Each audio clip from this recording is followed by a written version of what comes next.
influential sports talk show in the nation.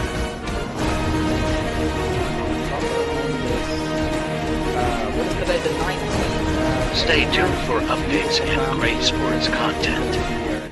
Hello, everybody. Welcome to the Real Sports Scope, the most influential sports talk show in the country. Got a great show with you for tonight. I tell you, that college football game, got a little monologue there about the NFL and college here coming up in a few minutes. Detroit, last time they scored 40 points 2 games in a row was 1962. And they've got an issue they've got to deal with the Aiden Hutchinson injury, and I'll talk about that, of course. Doug Peterson, man, what are you thinking? What product are you putting out there in Jacksonville? Plus, let's see. Got a few other things to talk about, of course, with Jacksonville, of course, Philadelphia, and everything.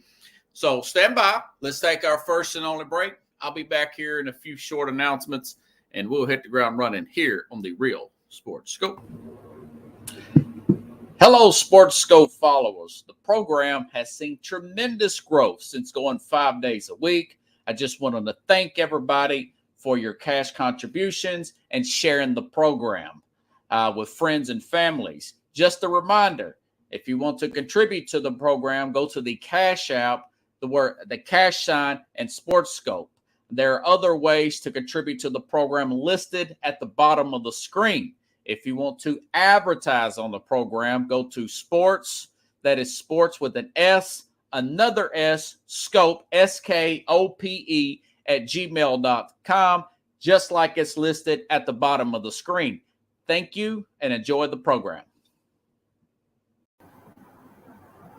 I'm Mac, CEO of National Streaming Sports and host of the Mac and Jack Sports Show. You're watching the sharp-dressed man and the big story breaker, Robert Butler, on Sports Scope, Monday through Friday at 8 p.m. Eastern on National Streaming Sports. Introducing National Streaming Sports, live and on-demand sports talk programming that you can access 24/7. For the premier sports talk experience, tap into our Roku channel. Start your mornings with Mac and Jack covering all the weekend sports action. Then pour a cup and enjoy all the sports you can drink on the Coffee and Sports podcast. At midday, talk sports from east to west on the Coast to Coast podcast. Followed at night by some hot girl talk with Prim and Proper Sports featuring Sonia Pearson. Talk boxing on the Gloved Fist. Yankee fans tune in for Start Spreading the News. And there's more on the College Sports Huddle and Sports Scope with Robert Butler. There are 20 podcasts in all and 70 weekly shows giving us a 3.4-star viewer rating. To find us on Roku TV, search for National Streaming Sports on the Roku search bar. Click on the logo and you're in. National Streaming Sports, live and on-demand sports talk. Wow, what a commercial there by Mac and Linda there putting together that on the national. They've got a guy, I forgot who it was that's doing it, but good stuff there, folks. Want to thank you there. It makes my show look that much more crisp and professional, everybody. Okay. By the way, kudos to the Mets. Mets and Dodgers both getting to the NLCS, and that series tied 1-1. Mets just finished up 7-3. Dodgers had, 20 plus scoreless innings there for the Dodgers pitching. That was broke today by the Mets. They scored 7-3. That's going to be a good series, it looks like. Although the Dodgers, they're the favorite. They got a great team. Not a good team, but a great team. One of the better teams money can buy. But, we said that about the Yankees for years. So kudos to them. And, of course, I know that Cleveland Guardians, it's hard to kind of come up. I think they could have come up with a better name than that. Going to play the Yankees here shortly, I want to say. Okay, now, let's see where to start here. I tell you what, folks, this past weekend was a rare where the college football game was much more exciting than the NFL game. I mean, you had Oregon, Ohio State going to overtime, Oregon, Ohio State went down to the last throw. Ole Miss and LSU overtime, late night game. Tennessee, Florida overtime. Penn State, USC, and the big names are playing. I mean, Penn State, USC, another overtime game. So you had two former Pac-12 teams playing two Big 12 teams. Oregon went down to the last throw. Penn State, USC comes down to overtime. And, you know, that's just great football, not to mention the fact that South Carolina's a 2-point game between South Carolina and Alabama, a nail-biter there. And I just finished up watching, I knew the score, but I just finished up watching Kansas State and Colorado there. And, you know, Shedeur Sanders had some bad throws in that game. He stepped into a few sacks and he threw one dead straight strike to the defender there. That being said, you know, if it wasn't for Colorado's defense letting them down and that last drive, they would have knocked out Kansas State. That come down to a bad no call at the very end there. That was a one-score game as well. Then you compare it to the pro game. I say all that. I just think the college game was better this past weekend. You know, you look at Dallas and Detroit, total blowout. I mean, the Dallas starters were out of the game. What was it, like 8-9 minutes left in the fourth quarter? You know, it was really embarrassing for the Cowboys here. Pittsburgh blew out Vegas. Washington, Baltimore was a good game, but not as close as I thought it would be. Chicago blew out Jacksonville, a team that normally plays great in the UK. And who else was in Cleveland? And Cleveland, Philadelphia was born as all get out. Maybe the Jets and Bills will save us tonight. And by the way, James Cook's out, Ed Oliver's out. That is, I still like the Jets tonight in MetLife. You know, no Robert Saleh tonight as the head coach. Buffalo's got some injuries. Shakur's out. Ed Oliver's out. James Cook, they just announced he's not going to play. That's in MetLife. They won last year in MetLife in week 1. This was the game where last year Aaron Rodgers got knocked out of the game. So, but we'll see. We'll see. We shall see. Maybe that game will save the pro game. Yeah, Pickles, I was just saying that. Oh, Pickles says Shakur is now active. Well, my thing was Ed Oliver was my issue. And the Jets should be able to take advantage of that. They should be able to take advantage of that and run Breece Hall like nobody's business. Shakur was questionable, must have been up to the very last second.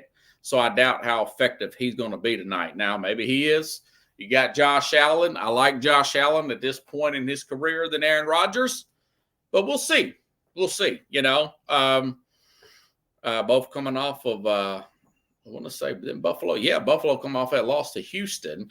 And, of course, we know what happened with the Jets. They got first game with the new head coach there. But, again, it was a weekend where the college game was more exciting than the pro game. Now, we don't have those kind of games every week in college. Most weeks we've got Alabama and Marshall and stuff like that.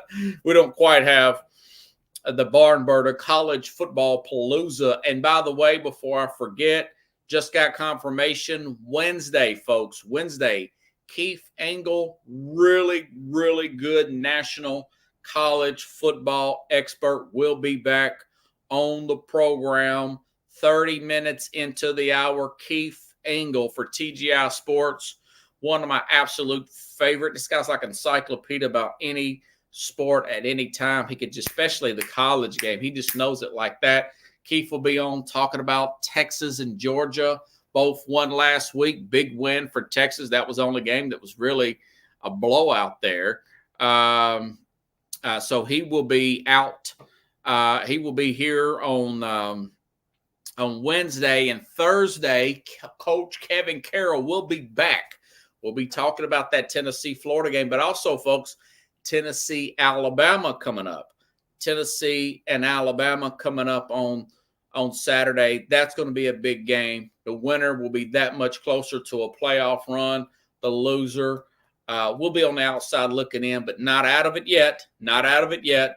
I do think, but this is a big game. I think Tennessee will play pretty well, but then again, Alabama, a lot of really good players. Almost lost a close one again to South Carolina. That's going to be a big game. Both of them in the top 15. I have to go back and check. They may be back in the top 10. They both won last week, but that'll be a really good game coming up Saturday. Not as big as Texas and Georgia, but we'll have Keith Engel on Wednesday, Kevin, Coach Carroll on Thursday, and hopefully the Mad New Yorker will be back on Friday.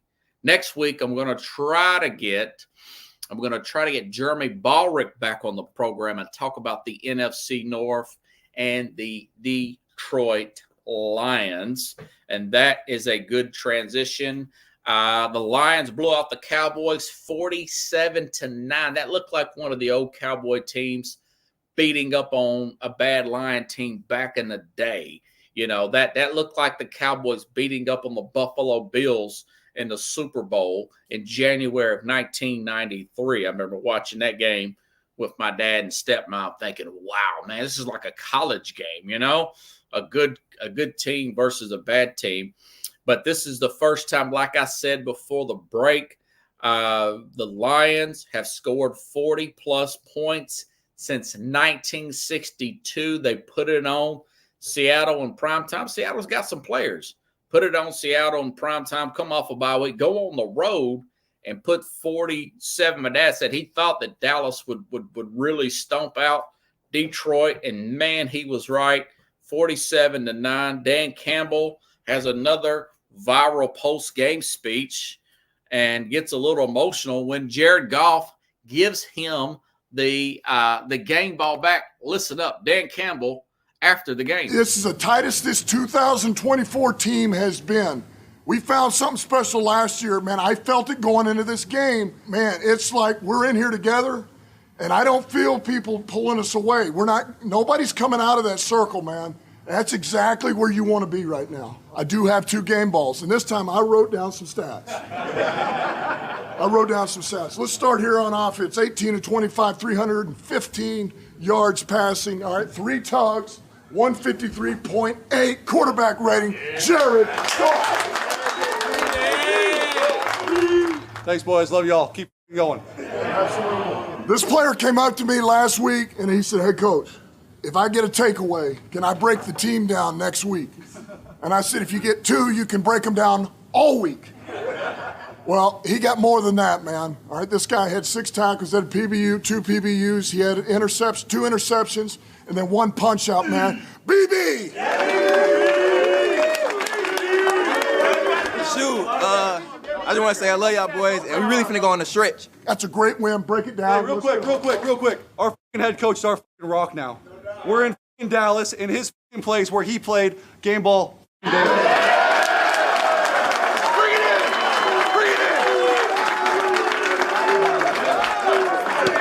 How about a little? You know, I just love Dan Campbell. I tell you, he's a guy that really grows on you. I tell you, Pickles calls him the Big Lebowski there. You know, he.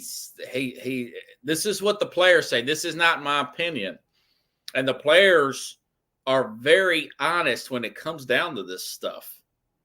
That the guy is 110% authentic. And you can't see the phony, and he's a hard coach, but also he is an understanding coach. He comes from a good place. I mentioned the fact that he was one of the first few coaches I've ever heard in this new post 2010 era, where after 2010, I want to say, they put a new CBA in where you could do 2-a-days and all this, and they come up with these restrictions that they started hitting in pads first day of practice. And he mentioned to guys, he said, I know you guys look at me crazy.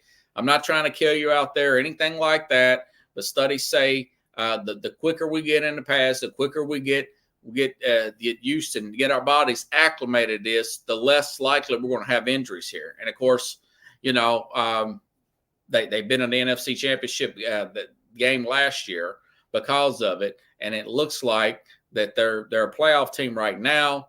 They're going to be battling. This is the toughest division in football. They're going to be battling, but he's got them rocking and rolling. They're not perfect.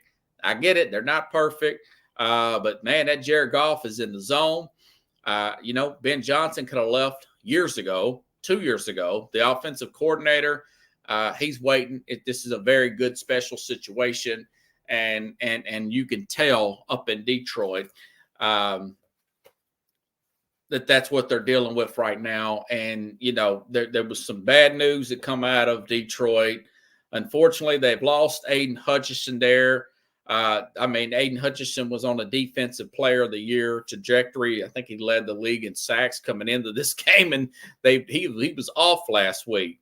But came out today, he's got a broken tibia, T-I-B-A, not fibula, tibia, T-I-B-A, 4 to 6 month recovery time. And listen, you know, as much as I love, and what I just said about Dan Campbell's great, he's an excellent coach, but also you give the equal credit to a guy like Brad Holmes, who has just put a rock solid, and BB, by the way, that's not Benjamin Netanyahu he was talking about. That was Brian Branch, the safety, the former Alabama safety, second-year player who is cooking with gas out there for the Detroit Lions. That's who BB was, who got that other game ball. He's going to get to break them down twice next week. I love that guy. But anyways, back to Brad Holmes. They should not assume that they're going to be there next year. They need to be aggressive. Jeremy Ballrick, Freddie the Pizza Man, Scott Morgan-Roth. I hope you guys can hear me.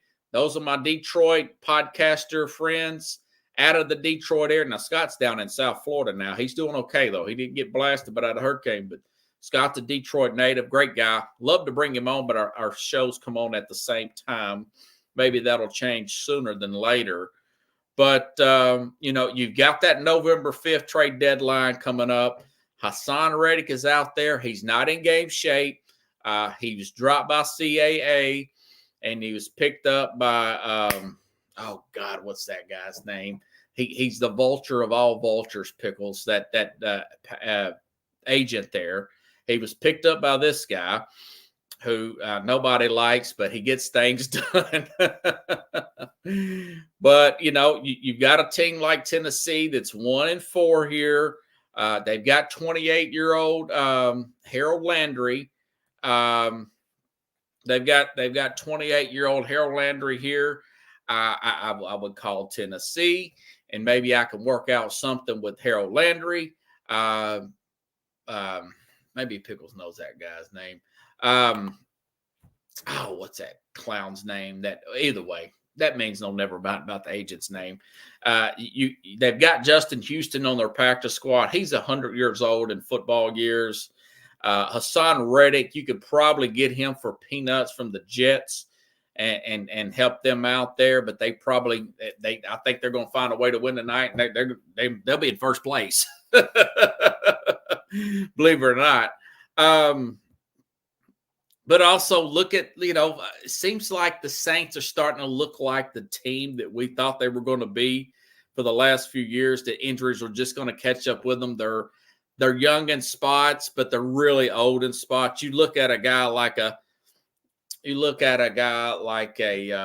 Cam Jordan, who's in the last year of his contract at 35, an edge rusher from New Orleans. I'm sure he'd like to get up to a championship level team. Maybe call New Orleans and see if you can get a Cam Jordan or something. But, you know, And I love Brad Holmes to death, and I know he's going to do something. I know he's going to do something. I don't think I know it. I know he's going to do something. I think that maybe go after maybe a Harold Landry. There's other guys here. I did a screenshot here. There's a player out of Miami, by the way. Who is it there? Somebody also mentioned one of these websites here. I think it was CBS. Sebastian Joseph Day from Tennessee. Somebody like him. Zadarius Smith from the Browns. They're 1-5. They're a disaster here. Jadeveon Clowney, who's just a clown of Devin Lloyd, guys like that from Jacksonville. Maybe you go after Josh Allen, the other Josh Allen. Josh Maves Allen, or whatever the heck his name is. He's up there with the Jacksonville Jaguars, who I'm about to pound here in just a minute. Those players right there. This is what I'm doing from Brad Holmes. Drew Rosenhaus. Pickles knows exactly who I was. He's an SOB, but he gets stuff done. Thank you, Pickles. Appreciate you, Pickles. Big contributor to the program. Pickles is just as valuable as any other guest I have on this show. Probably more because he's on every single show here. Drew Rosenhaus is now Hassan Reddick's agent there. CAA dropped Hassan Reddick. Hassan Reddick is very much into Hassan Reddick, but he's a hired gun. He is a edge rusher. You want an edge rusher? He is edge rusher for hire. Hitman for hire. Pickles mentioned Calais Campbell. These are older players, but hey, you just need situational guys to do situational things. I think this team can make the Super Bowl. I still think they could make the Super Bowl. But yeah, maybe I know it's a one-game difference. Do you give Minnesota the edge? I don't know. I know their running game's good. I know they've got Ragnow back. I guess my point is Ragnow and all those guys are getting older. Just do not sit on your hands. Go out and make a move right now. Just don't assume anything. Remember, Dan Marino said this. Hey, we'll be back. We'll be back to the Super Bowl next year. They never got back. That was the 84-85 season, his second year in the NFL. And the guy played several years after that and never got back. Now, of course, they never got there, but they're really hungry, and they're playing on par. 2 40-point games. They haven't done that since 1962. I guess the bigger part, what were they doing in 1962 scoring that many points? I thought everybody just ran the wishbone then. What you said. I knew it. Pickle says, once you said SOP, I knew it. Pickle's talking about Drew Rosenhaus, who is just kind of a slimy guy. If you shake hands with Drew Rosenhaus, you got to wash your hands. He's one of those guys. He lives in South Florida. One of those, you would say, when you talk about a guy like Drew Rosenhaus, it's a sunny place with shady people. No television in 62. Yeah, Kennedy was at the game. No, I'm just kidding. So you get my point there, folks. As far as Dallas, listen, I mean, they are what I thought they were, right? Who, with this suit on, with this tie on, probably this tie, that's one of my favorite ties, by the way, said this about Dallas. They're paying Dak $60 million, although they haven't even kicked in yet. They're paying, he just started signing CeeDee Lamb a $35 million contract. They're going to pay, although they're not paying him now, Michael Parsons. They're going to pay him a fortune. Their defensive tackles out. I mean, so this is what a team looks like when you've got a lot of top-heavy players there and you got some injuries. When you've got that many top-heavy players, you're going to get your freaking rear end kicked in. This is why I went in so hard against the Pittsburgh Steelers last week, because they should not have lost to this Dallas team. I didn't expect the Steelers to beat them 47-9, but I expected the Steelers to win by 8 to 10 points, and they should have. Well, they bounced back this week, but they should have done it. This is the Dallas Cowboy team that we know. I'm not surprised. I'm not. This is what they are. As long as Jerry Jones, God forbid, but I'm just calling balls and strikes. As long as he is around, as long as if he's going to be around, as long as his heart's beating, he's going to be around there, and he's going to do things his way. He's going to overpay everybody that he thinks good. He's going to pay everybody top-notch money. And guy like Dak, I love Dak, but I mean he's worth about $30 million a year instead of 60. Now, if I was Dak, I would try to, but he's not going to do that. He's not. Jerry's going to pay it, and it is what it is. That being said, they're in a division where Washington just lost again, but Washington's playing well. I'll talk about them here in a minute. The Eagles look like I'll get to them in a minute. They're hanging on by threads, and the Giants are the Giants. They seem like they're probably the least talented team in the division, and they have major issues at the quarterback stuff. So, they are who we thought they were, and I'm surprised that they haven't been beat like this more. And once this time next year, or I guess I'm saying once Micah Parsons' big contract kicks in, when they get him re-signed to a ridiculous amount of money, which I do like Micah. I mean, I'd probably try to – he would be the one guy I would try to work out with the big money more than just about anybody. But once that happens, you're going to get more and more Dallas getting their freaking teeth kicked in type of games. There's only so much you can do, Pickle says Giants have a fact. They do got a good pass rush, but they got one of their guys are out. Thibodeau was out, and of course they lost last night too. But they got a quarterback here that's just I mean, he's Daniel Jones. What are you gonna do, man? I mean, he's Daniel Jones. Okay. All right. Okay. Speaking of Washington, this was the game that I really talked up and everything, and quite frankly, it was a good game. It wasn't as close as I thought it would be. I thought that this game was going to be like Oregon and Ohio State ended, where a player just, totally has a brain cramp, or there's a Hail Mary in the end zone, a missed field goal in overtime, something like this, and wasn't quite that bad. And I guess my expectations for Jalen Daniels were so high coming in that maybe I shouldn't have did that, But the truth be told, after watching that game and coming into the right perspective that Jalen Daniels is just a rookie, he actually played pretty well. When I look back at the box score in that game, I thought to myself, he played pretty well. He did not turn the ball over. He had Jalen Daniels, and I thought I had it right here in front of me, folks. I'm going to have to go back here and check on it. They could not run. Nobody could run the ball on a consistent basis against that Baltimore Raven defense. Nobody can do that. Okay.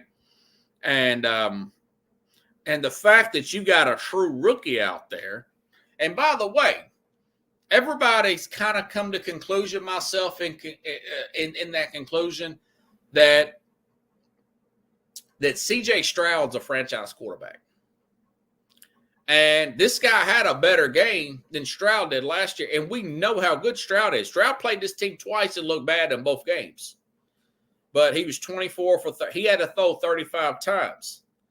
2 touchdowns, no picks, 3 sacks, and a quarterback rating of 110 against that defense. Where they only got 52 yards rushing, and 22 of that come from Daniels running himself. That come from so eventually I know, and you people that watch football every year, myself, Pickles, people that watch the NFL know one thing, okay? They know that Dallas is always going to underachieve because they've got Jerry Jones at. But also they know that the Ravens defense is going to get it together. They've got too many good players. They're just way too good to stay down long. Even after they gave up that big comeback against Miami a couple of years ago, where people started to question John Harbaugh, or they gave up that late fourth quarter run by the Raiders there, where they only gave up 27 yards rushing, and Devontae Adams made a couple big catches there, and the Raiders end up beating them. But things happen sometimes, But the fact is, this young man, considering what he's playing against through 6 games, now it's a 6-game sample. Maybe he regresses and falls off, and I'm still worried about him getting hurt. But watching as much of that game as I could, I really concentrated on that game. He made some throws. This could have been a lot worse, but he made some near perfect throws to Terry McLaurin in this game. That one last touchdown was just a straight – guy was all over him. I don't know if it was Marlon Humphrey. I couldn't tell who the cornerback was watching on TV, but that was a great throw and even better catch there, But I will say this. Mind you that he's playing against a guy in Lamar Jackson who is now 22-1 against the NFC. And Lamar had a pretty good game. He didn't have a great game, but he had, 20 of 26. He didn't have to throw 35 times.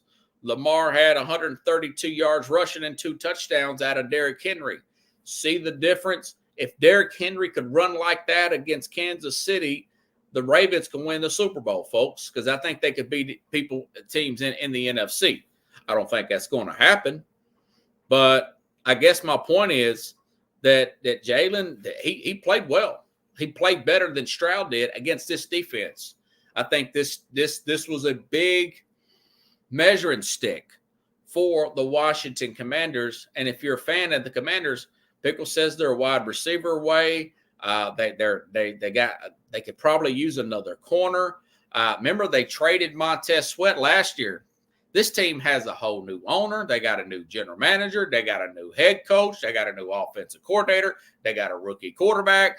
They got everything. I got to bring Mike Richmond on the program probably next week. I'll get Mike on, and I got to go ahead and order his book, but I'll bring him on next week.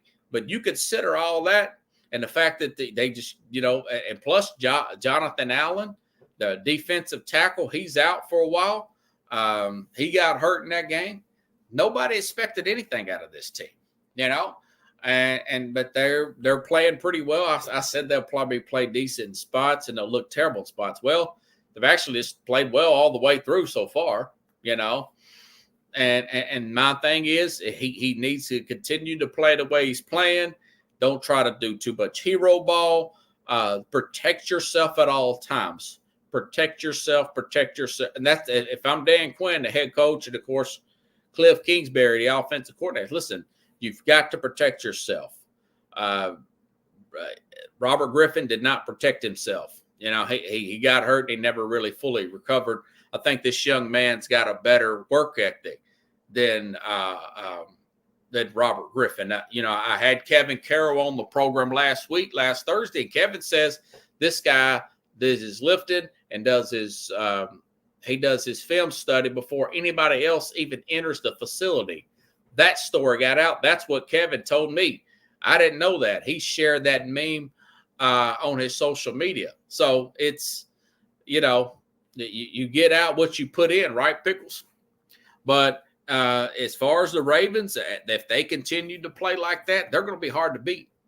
They're running the ball and they're stopping the run, and they've got a good enough pass rush there to make things happen on the other side. When you got guys like Marlon Humphrey and you got Kyle Hamilton back there, that secondary is going to get better. They're going to get better.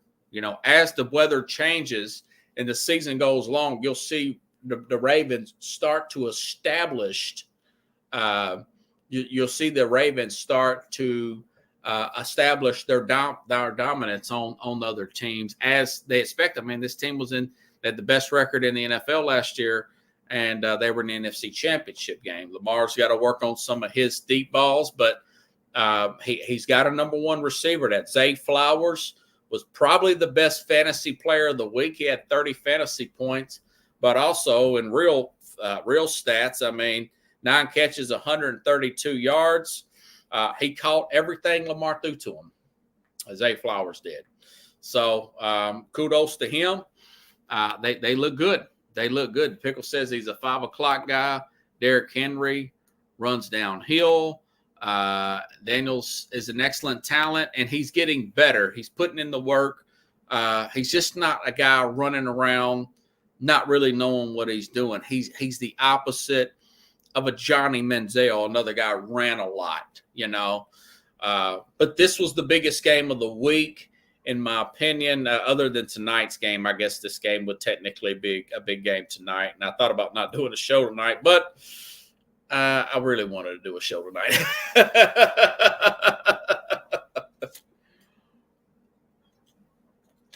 It's just too much to talk about. So, Lamar Jackson's play, good. Jalen Daniels play, even in a loss, good. The Detroit Lions as a unit team, both sides. Brian Branch, great defensive back there. Pass rush, played well. Allowed, was it Dallas Cowboys 9 points? That was just 3 field goals. And Dallas, I mean, they had most of their starters out with 9 minutes to go. I thought that was kind of a telling in a bad way for pro sports. You don't see that in college. You just play all the way through, man. You're a professional. Things can happen. You could score in bunches, but they waved the white flag. That's the second time they've been humiliated at their home in the last, 5 home games going back to last year's Green Bay game in the playoffs where they really got embarrassed. So speaking of embarrassing, let's go across the pond. I told you all I do Uber on the weekends. Picked up another guy from the UK, and he was complimenting Nashville's music. He's complimenting the hospitality of Nashville, and I was complimenting him on the great music over there, music artists from the late 60s and the 70s, and we started reminiscing about all those excellent artists, and I said, where are they at now? Why aren't they here now? And then I mentioned the fact, I said, and then we decided to start playing a football game over there. We're playing at 8 o'clock in the morning our time, 8:30 in the morning our time over there in London. And he's like, I just don't know why they do what we do over there. But it's pretty interesting. Pretty cool guy. But I rarely watch any of these games. I'll get a few clips here and there. I'm usually going to church or something, or watching something else on Sunday morning rather than the football game. It just it makes no sense. That being said, Jacksonville has been over there more than any team. There was talk of maybe Jacksonville going over there and having a team over there, And I think Mr. Khan would want that, the owner. But they were blown out. Say this out loud and think to yourself, how bad does this sound, Pickles? How bad does this sound? They were blown out by a team led by a rookie quarterback when the Jacksonville Jaguars are supposed to have a generational talent like a Trevor Lawrence in his prime, and totally dominated by the Chicago Bears. And this Ryan Nelson was one of the worst, this defensive coordinator that Doug Peterson hired. So Doug Peterson is responsible. This Ryan Nelson is one of the worst defensive hires that I've ever seen. He's almost as bad as a defensive hire, probably worse than Ken Dorsey with the Cleveland Browns was as an offensive hire.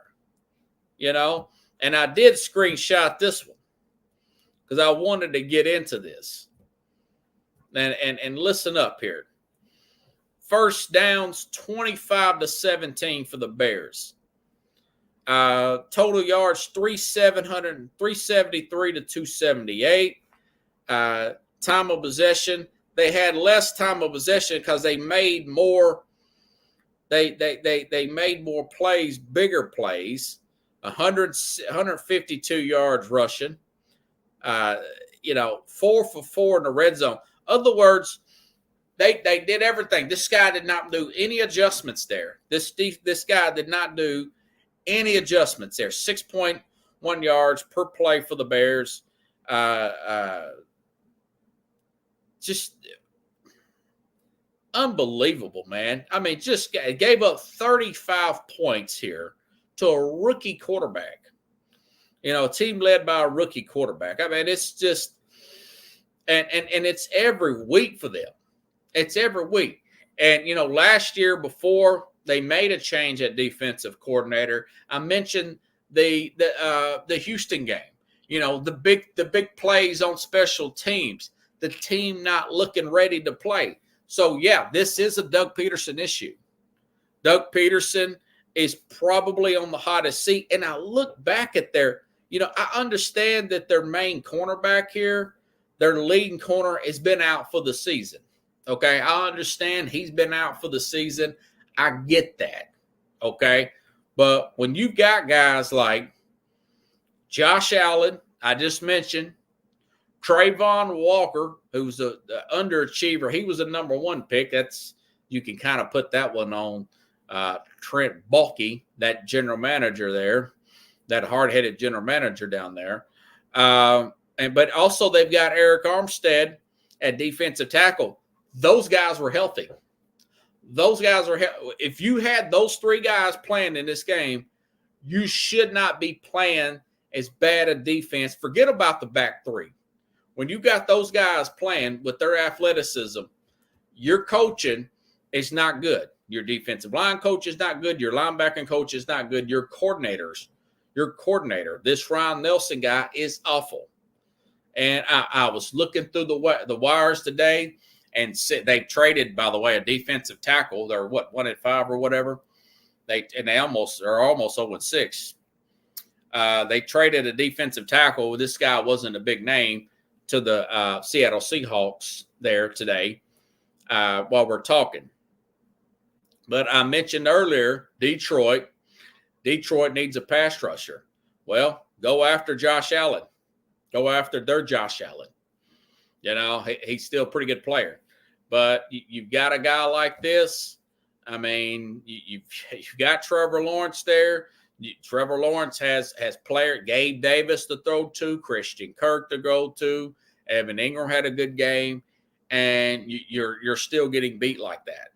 It's there's just a Cole Kmet.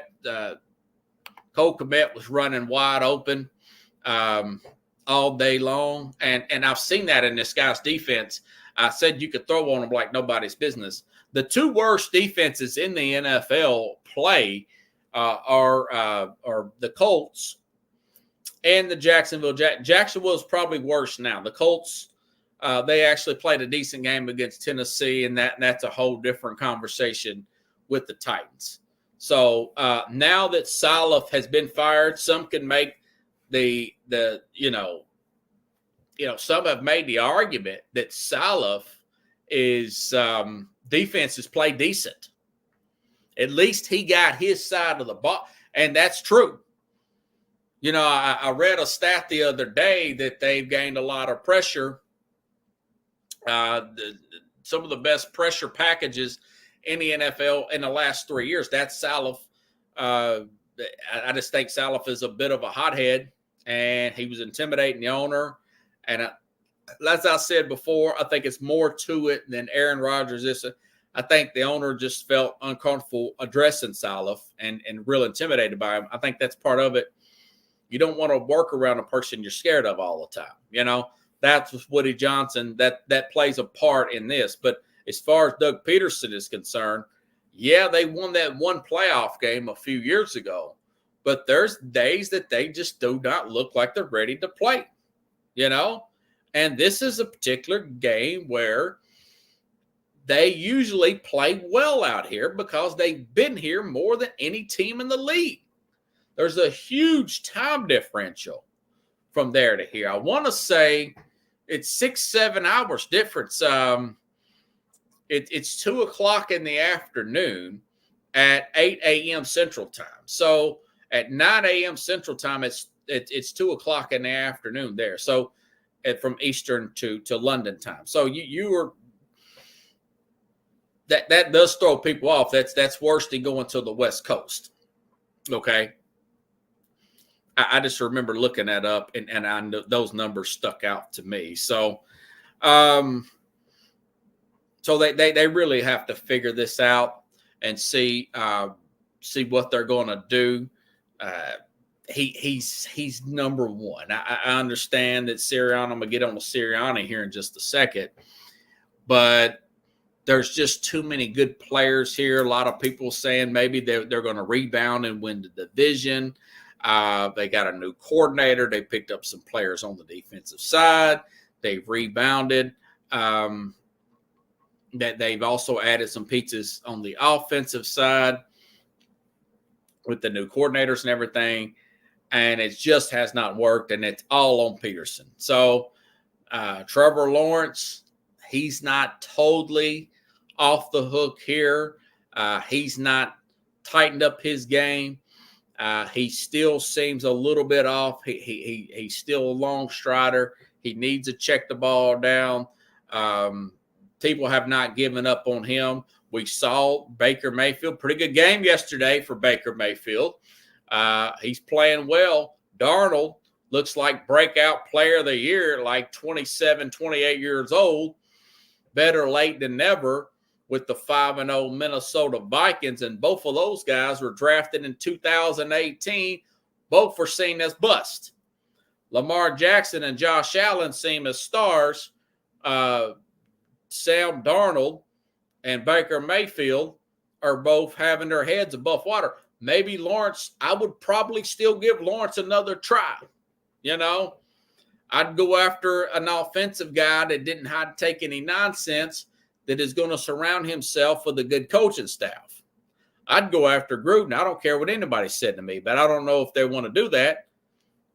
I'd go after somebody that is going to put – now, I wouldn't mind getting a Bobby Slowick type of guy from Houston, but he's really young. The thing about him, he's going to have to put a veteran staff around him. You know, one of the keys of why Sean McVay is so successful is when super young guy, when he first got that job with the LA Rams, being hired over from the Washington then Redskins, once he first got that job, he surrounded himself with a veteran, Wade Phillips, as his defensive coordinator, a guy that was in his late 60s, old enough to be his dad, perhaps maybe grandfather. So he was secure enough in himself to surround himself with people who did not know, who do know more in certain areas of running a football team than he does as far as running the defensive side of things. So that if I'm Mr. Khan, because I do think Peterson's going to get fired. I mean, you can't have a guy like Trevor Lawrence, and you can't have that many players healthy and play that bad and it not be on you. He's already got fired once from the Eagles, you know. So you want a guy that's going to be good and creative with the Trevor Lawrence, per se, you know. You'd like to have a guy like a Shane Steichen. I mean, he's gotten problems dealing with quarterbacks. You love to have a who's the guy? Kevin O'Connell, the coach there for the Vikings. You love to have a guy like that, you know, per se. But he'll have his he'll have his pick of the litter because there's still some shine on him. He's a guy that's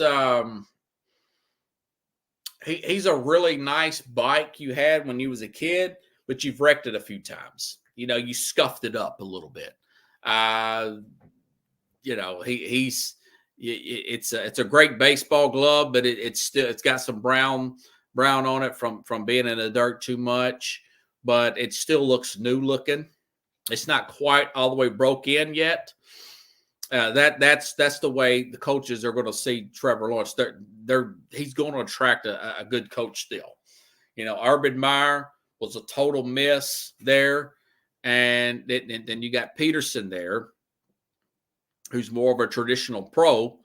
But the problem is Peterson's way too lax at times. They just don't show up, and that's all on him. So Pickle says teams spend a week before playing there. Yeah, he said Peterson should have been unemployed by November 5th. That's the trade deadline, you know, and that they've got some players they could trade. You know, they got some play. You could probably get a second-round pick for Josh Allen from DJ. If I'm Brad Holmes, I'd give him a pick for Josh Allen. That's me. But speaking of bad, I mean, there is and I started to download this, but I didn't have time, folks. So Nick Sirianni, the coach of the Eagles, he is looked at yelling back and forth with fans. You know, Sirianni's looked at. They didn't play well considering they played the Browns, another team that I'll probably get into tomorrow with Stefanski and Watson. I'm not sure what to make of that. You know, I'm not really sure. I think Stefanski got off to a great start as a coach, and then he just he's way too passive for my liking. That goes back to the Baker Mayfield thing. But as far as Sirianni is concerned, he was yelling at the fans because they booed him early in the game. You know, earlier in the game, he got booed, and then he says that, listen, he says he was just happy that they got the win. But the fact that he's going back and forth with the fans like that, it reminded me of a Bill O'Brien after the Denver, I started to say Denver Nuggets, after the Denver Broncos had beat them. They had them down 31-0. This was when things really went off the rails for Houston. When the Broncos beat them 31, this was at halftime. And they're booing the crap, because this was at home in Houston. And they are booing the crap out of the Bill O'Brien.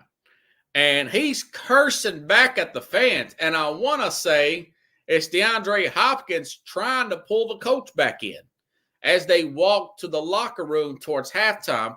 And this is mirror images. And I've said this before about Sirianni. He just seems to come off as a guy.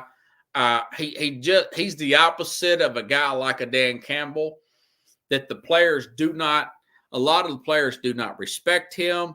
They don't respect his judgment.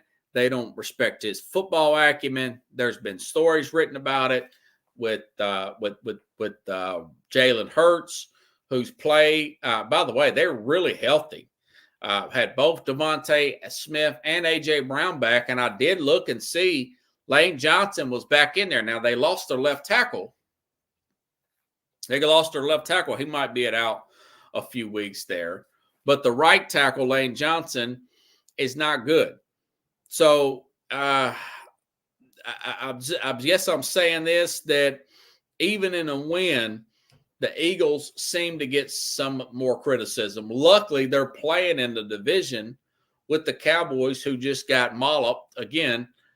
They just got beat by the Lions. And then, of course, the Giants lost again, which was predictable. Lost to Cincinnati, and maybe their biggest opponent's going to be Washington. You know, so Part of me thinks that somebody's got to win the NFC East, and they did win. They did win the game. But you can tell it's troubled waters up in Philadelphia.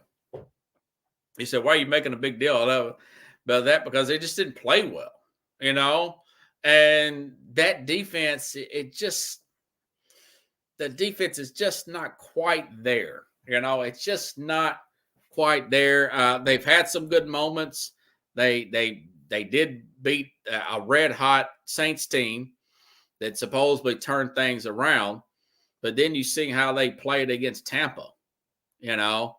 And there were talks maybe if they lost this game that maybe Jeffrey Lurie would fire him. They've got a veteran defensive coordinator there. They've got a veteran defense. Maybe they make him the head coach. So I don't know. I don't know. But I do know this, that Sirianni, he's got a little Joe Judge, who's no longer a head coach. And he's got Bill O'Brien, who's been fired as a head coach too. So you can kind of see it already. You know, Pickle says he's juvenile. Yeah.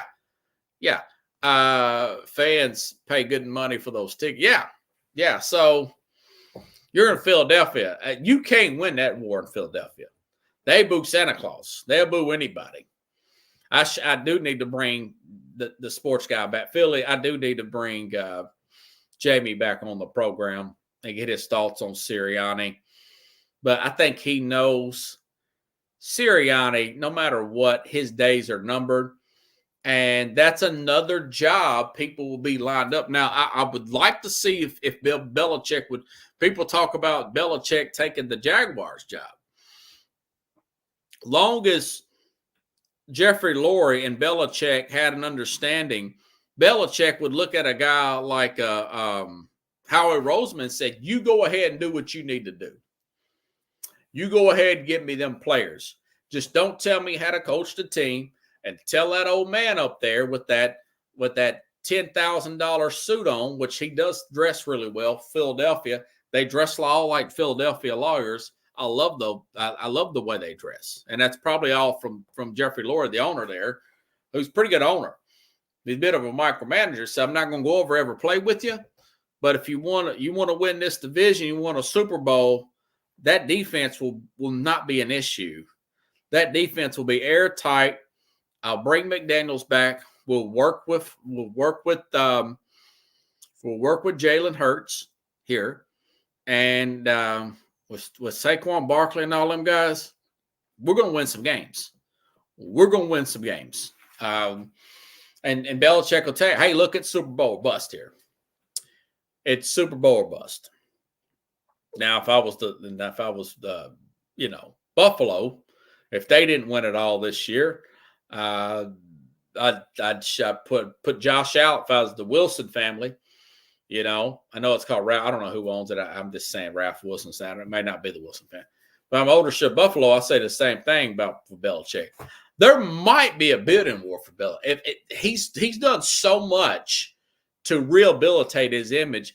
I wouldn't be surprised, Pickles, if there's a bidding war for Belichick for these ready-made teams that's got quarterbacks.